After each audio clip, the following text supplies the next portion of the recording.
Idealizing others. Hello friends, this is Lori Lines of Higher Self Access. I am a QHHT Level 3 practitioner, board-certified clinical hypnotist, intuitive and inspirational medium.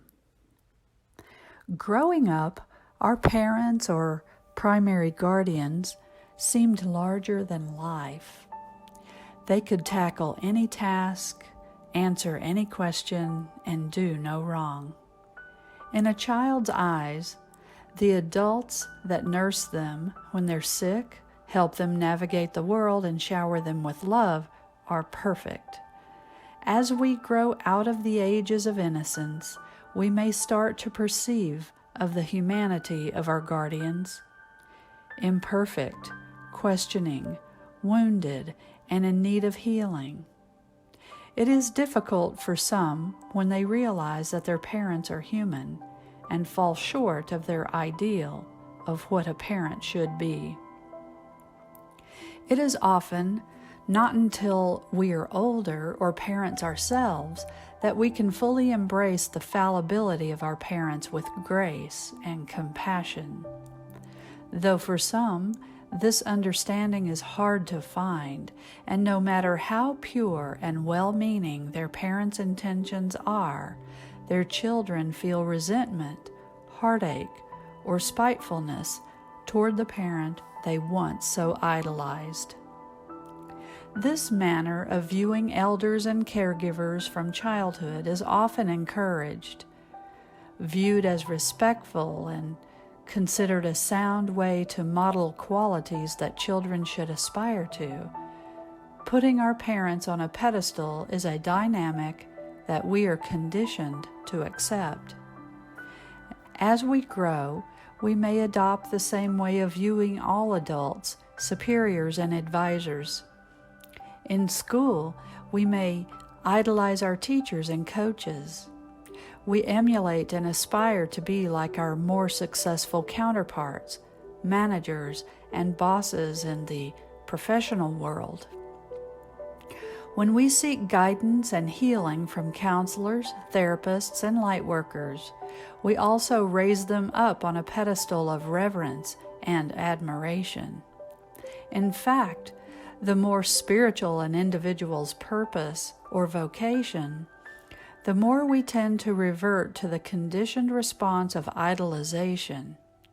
Just as we did with our parents in our youth, we encumber our spiritual teachers, healers, and mentors with high expectations based on our own idealized versions of who we think they should be. This idealized version is often a projection of who we think we should be or who we believe these light workers are supposed to help us become. Some believe there are benefits to viewing light workers and spiritual healers in this way. Often, by painting the mentor with the brush of projection, it enables us to better visualize who we wish to become. The idealized guide can serve as an inspiration, motivating transformation, because if they can do it, so can I, right? Yet, like our parents, light workers are fallibly human. They are their own works in progress, seeking healing from wounds and traumas and illumination along their path of enlightenment. Unfortunately, this humanity is often overlooked. Then again, who can see it when they are so high aloft the pedestals they have been placed on?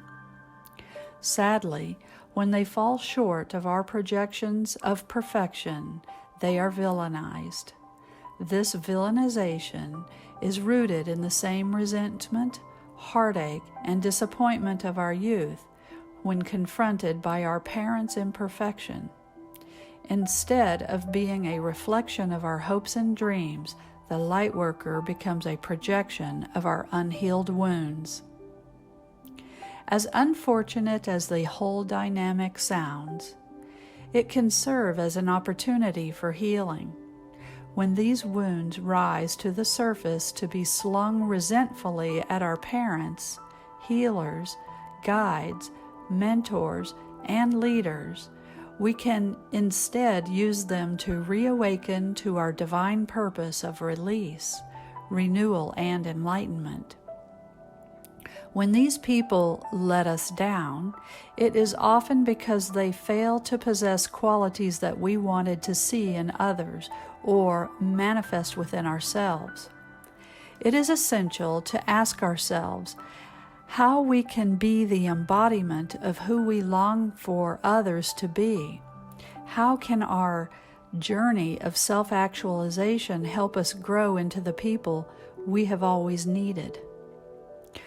We are on the precipice of transformational times and ascending the matrix. It is more critical than ever that we must be who we need to be for ourselves. And while it can be encouraging to grow with others and motivating to be inspired by others, we must learn to follow our own path, trust our own intuition, and manifest our own growth. It is time to embrace your own sovereignty, shake free from the doubt and the fear of not having all the answers.